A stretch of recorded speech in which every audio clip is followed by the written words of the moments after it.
आता पाहणार आहोत राजकीय घडामोडी।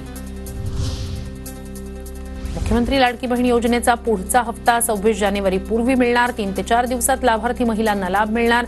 महिला बालकल्याण मंत्री अदिती तटकरे यांची माहिती। आजचा जानेवारी महिन्याचा म्हणजे नवीन वर्षाचा पहिला जो लाभ आहे डीबीटी आहे ते 26 जानेवारीच्या आत त्याची सुरुवात ही आम्ही करत आहोत। बारामतीतील कृषी प्रदर्शनात शरद पवार, अजित पवार आणि सुप्रिया सुळे एकत्र, माणिकराव कोकाटे, पंकजा मुंडे यांचीही उपस्थिती।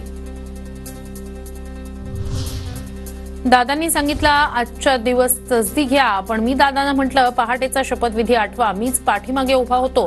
कृषी प्रदर्शन कार्यक्रमावेळी मंत्री माणिकराव कोकाटे यांच्या वक्तव्यानं हशा पिकला। दादांना माहिती मी उशिरा उठतो, त्यामुळे दादांनी मला रात्री सांगितलं उद्याचा दिवस तसदी घ्यावी लागेल। मी म्हटलं दादा जेव्हा गरज असते तेव्हा खांद्याला खांदा लावून मी कुठे उपस्थित असतो, नसेल तर पहाटेचा शपथविधी आठवा, मीच पाठीमागे उभा होतो। सगळ्यांना मकर संक्रांतीच्या हार्दिक शुभेच्छा। आता वर्षभर काही निवडणुका नाहीत तर वर्षभर गोड बोलूया। बारामतीमधील कृषी प्रदर्शनावेळी खासदार सुप्रिया सुळेंचं वक्तव्य।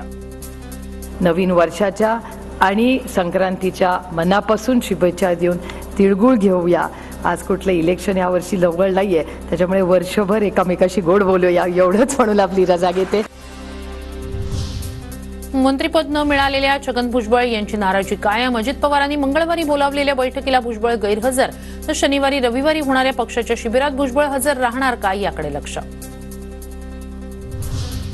राष्ट्रवादी काँग्रेसचं 2 दिवसीय अधिवेशन शिर्डीत होणार। 18 आणि 19 जानेवारीला अधिवेशन। अजित पर्व, दिशा विकासाची, पुरोगामी विचारांची असं अधिवेशनाला नाव।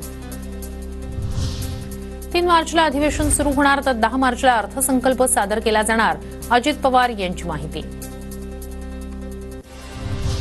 मुक्तागिरी बंगल्यावर मंत्री गुलाबराव पाटील यांचे बॉडीगार्ड आणि पोलिसात झटापट। शिवसेनेच्या बैठकीनंतर बाहेर येताना गुलाबराव पाटील यांच्या बॉडीगार्डनं सगळ्यांना बाजूला केलं। बॉडीगार्डचा हात पोलिसांना लागल्यानं झटापट।